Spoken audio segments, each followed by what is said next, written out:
Europe 1. Le grand direct des médias, Thomas Joubert. Et en cette rentrée, vous le savez, nous recevons tous les patrons des chaînes de télé pour nous présenter leur nouveau programme, leur stratégie pour la saison à venir. Après le patron de Canal+, la semaine dernière, c'est au tour de celui d'M6 de venir nous voir ce matin. Frédéric Devincel, bonjour. Bonjour Thomas, bonjour Julie. Bonjour. Vous êtes le directeur général donc des programmes d'M6 et vous venez nous présenter ce matin toutes les nouveautés qu'on va découvrir cette année. D'abord, est-ce que le métier d'animateur ou d'animatrice télé est une espèce en voie de disparition à M6, Frédéric Devincel ? Non, loin de là, parce que d'ailleurs, vous voyez que cette année, on a fait des recrutements, on a fait venir des nouveaux visages, donc c'est important pour nous les visages. Pas spécialement du milieu de la télé. Je pense à Bastien Cadéac, présentateur de Capital, qui est chef d'entreprise. Avant lui, il y avait eu Stéphane Plaza de l'immobilier, Christina Cordula qui vient du relooking, Philippe Etchebest, chef cuisinier.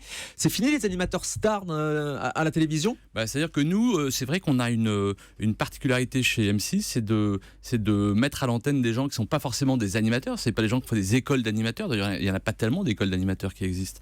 Mais on aime beaucoup les personnalités fortes, les personnalités saillantes. Et donc on prend des personnalités saillantes dans leur domaine et puis à la rentrée par exemple on va proposer quelque chose je trouve d'assez étonnant, d'assez innovant et vous verrez d'assez bluffant, c'est qu'on a confié à David Ginola la présentation de Incroyable Talent. Mais donc un ex-footballeur pour présenter une émission de divertissement, c'est votre meilleur choix ? Eh ben c'était notre meilleur choix, on pense en effet que c'est une personnalité avec une énergie débordante, il a une sympathie, une empathie naturelle vis-à-vis des candidats d'Incroyable Talent, il est vraiment formidable, je peux vous le dire parce que j'étais sur le tournage de l'émission la semaine dernière où il est vraiment fantastique. Vous allez découvrir un David Ginola comme vous l'avez jamais vu. Alors rassurez quand même vos animateurs qui nous écoutent sans doute ce matin, des gens dont c'est le vrai métier comme Karine Le Marchand, Stéphane Rothenberg, ils auront encore leur place à M6 cette année ? Et ils ont plus que jamais leur place à M6, notamment Stéphane qui était encore à l'antenne il y a quelques jours dans un très beau divertissement musical, et puis Karine dont je pense qu'on va parler de son nouveau programme. Oui, c'est l'un des gros paris de la rentrée, vous lui confiez une émission politique dont elle a eu l'idée qui s'appelle Une ambition intime. Alors on n'a pas eu encore l'occasion de voir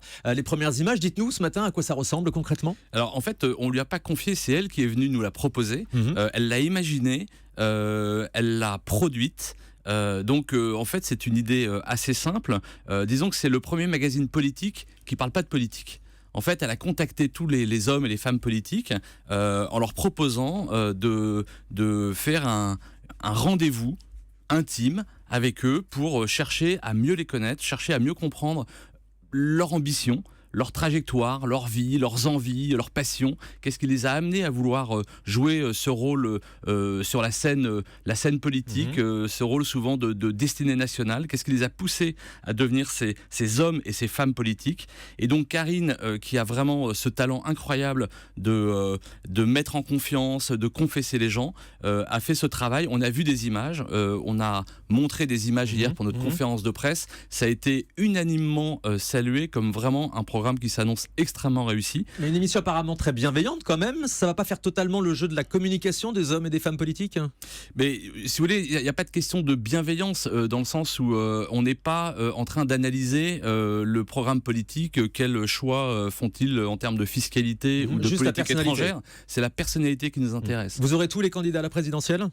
Écoutez, il y a énormément d'abord, je ne sais pas encore vraiment qui sont les candidats à la présidentielle. Enfin, on ne sait pas pour tous les bords politiques. En tout cas, pour ce qui est des candidats de la primaire à droite, ils se sont tous présentés pour l'exercice. Nicolas Sarkozy a tourné effectivement une séquence de l'émission. Ça arrive très vite à l'antenne, Une ambition intime ? Ça va arriver assez rapidement à l'antenne. Avant les primaires de la droite ? Parce que l'émission est prête et probablement avant les primaires de la droite. Oui. En fait, il n'y aura que 2 soirées de cette émission ou ce sera un rendez-vous régulier sur toute la saison ? Ça, si vous permettez, on le garde encore un petit peu secret pour pas donner non plus trop d'indications à nos camarades d'en face. Mais en fait, on a en tout cas la matière pour faire plusieurs émissions si on le souhaite ou des soirées un peu longues, ce qui est aussi pas mal. Au moins 2. Donc ce sera donc très vite à l'antenne d'M6. Est-ce que François Hollande participera à cette émission ? Parce que pour le moment, il n'a pas donné son accord. Écoutez, il n'est pas candidat pour l'instant à la présidentielle, donc je ne peux pas répondre à sa place.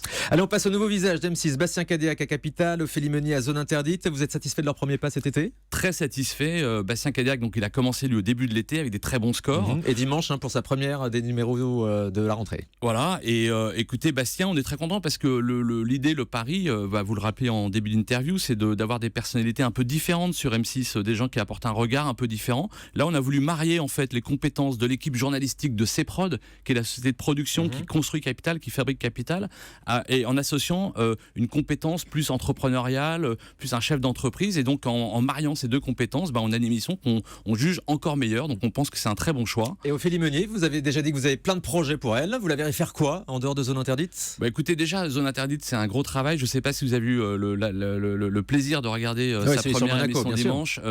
Ça a été unanimement salué comme une très belle émission. Elle a pris en main l'émission avec son style, avec sa patte. Vous avez vu qu'elle est in situ, vous avez vu qu'elle porte le magazine avec sa voix dans les commentaires. Ou c'est pas prévu déjà, pour le moment ? elle se concentre sur Zone Interdite. Et puis, comme vous le savez, vous l'avez peut-être vu cet été, elle le présentait le 1945, qu'elle a fait d'ailleurs avec beaucoup de talent. Elle restera joker cette saison ? Elle refera probablement des présentations du journal. Ouais. On passe aux nouveautés de la saison 2016-2017 sur M6. Alors j'en compte à peu près une dizaine. Sur cette dizaine, Frédéric de Vincel, combien passeront la saison ? Écoutez, vous savez, on ne sait jamais, on démarre toujours avec, évidemment, dès qu'on met un programme à l'antenne, on y croit énormément. Mais je vous dis ça parce que j'ai un peu l'impression que la stratégie d'M6, c'est tout le temps de lancer plein de programmes, quitte à se planter, en se disant que sur le nombre, il y en aura peut-être un qui marche.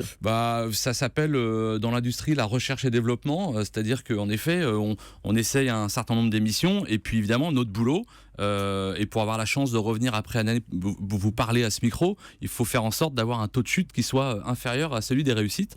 C'est ce qu'on a quand même réussi sur les 2 dernières années, puisqu'on a en effet lancé beaucoup d'émissions, mais il y a beaucoup d'émissions qui ont été des succès, quelques déceptions. Ça arrive dans la télévision et pour toutes les chaînes. Alors les nouveautés, justement, Marié au premier regard, qu'est-ce que c'est ? C'est une télé-réalité ? Alors c'est pas une télé-réalité, c'est plus une expérience sociale, un petit peu dans la veine de ce qu'on avait pu faire pour le pensionnat de Chavagne ou pour Garde à vous la saison dernière. C'est une expérience sociale en fait dans laquelle on propose à des personnes qui cherchent l'amour de trouver leur moitié grâce à des tests scientifiques. On a l'appui de trois experts, 3 scientifiques, un sociologue, un psychologue, une sexologue, Catherine Solano, que vous connaissez sur Europe 1, qui travaille ici. Voilà, et donc il organise une rencontre un petit peu comme on peut le voir sur les sites internet bien connus, sauf que là, la subtilité, c'est que les gens sont vraiment prêts à s'engager de façon ferme, et donc on leur propose tout simplement de se marier au premier regard. Et la rue des Allocs que vous avez diffusée au mois d'août, qui a suscité beaucoup de critiques, les 2 derniers épisodes vont rester dans vos placards ? Non, les deux derniers épisodes seront programmés. Ils étaient annoncés pour fin septembre, c'est pas prévu ? Ils n'ont jamais été annoncés pour fin septembre. C'est ce que nous disait le réalisateur. Oui, au mois d'août. Écoutez, voilà, non, mais ils seront programmés. En prime ? En prime, oui. Non, mais il y a une polémique qui, je pense, objectivement, a dépassé très largement le cadre du programme. Je ne sais pas si vous avez eu l'occasion de le regarder, mais en tout cas... Bien sûr, on a beaucoup parlé cet été. Voilà, vous l'assumez complètement, cette émission, Frédéric de Vincel ? Complètement cette émission, absolument. Si vous l'assumez, pourquoi ne pas avoir attendu la rentrée pour la diffuser ? Parce que d'abord, il y a un laps de temps entre les 2 épisodes. Cette seconde soirée, en fait, est un comeback où on fait le bilan un peu de l'expérience de tous ces gens. Donc il n'y avait pas de raison de les diffuser dans la foulée, donc on attend un petit peu, mais si vous voulez, le vrai scandale, c'est pas du tout l'émission. Le vrai scandale, c'est la misère qui existe vraiment en France. C'est ça le scandale. Dénoncer l'émission qui montre ça, j'avoue que j'ai pas très bien compris. C'est-à-dire qu'en faire de la misère sociale un show télévisé, ça a pu paraître choquant quand même pour de nombreux téléspectateurs. J'ai pas vu du tout un show télévisé dans la rue des Allocs, j'ai vu un documentaire, ça s'appelle pas un show télévisé. On passe aux autres nouveautés. Est-ce qu'on verra une saison 2 de Qui est la taupe cette année sur M6 ? Écoutez, on y travaille, il y a des pistes autour de Qui est la taupe, peut-être avec des célébrités, donc voilà, pour l'instant c'est pas acté. Et en ce qui concerne l'émission d'aventure à laquelle a participé Matt Pokora, j'y arrive, et Michael Youn, à l'état sauvage, ça revient ? Alors à l'état sauvage, ça revient, donc la prochaine sera avec Matt Pokora, qui lui aussi avec une expérience absolument incroyable. C'est pour ceux qui n'auraient pas vu cette émission, je vous invite vraiment à venir la voir. Alors là pour le coup, c'est un spectacle, un show télévisé comme vous disiez. C'est un vrai spectacle, c'est une émission extrêmement forte. Alors il y a un prochain invité qui est un scoop que je peux vous donner, qui est Laure Manodou, qui va partir en tournage à la fin du mois en Afrique. Laure Manodou, donc, dans À l'état sauvage, à voir prochainement sur M6. Un dernier mot sur le sport, puisque vous avez connu un carton d'audience grâce à l'Euro. Vous avez continué sur le foot, vous êtes candidat au match des Bleus? Alors écoutez, on a pour habitude de ne pas commenter les appels d'offres, donc je ne fais pas de commentaires. Ce qu'on peut juste dire, c'est qu'en effet, on a, comme vous le soulignez, fait une campagne de l'Euro fantastique avec un record à 20,8 millions de téléspectateurs. Donc le foot, ça donne envie. Et donc vous avez envie de voir les matchs des Bleus sur votre antenne dans le futur? Moi, j'ai toujours envie de voir les Bleus à la télévision. Ouais, très bien. Donc vous êtes candidat à l'appel d'offres. Moi, j'adore les Bleus et vive les Bleus, allez les Bleus.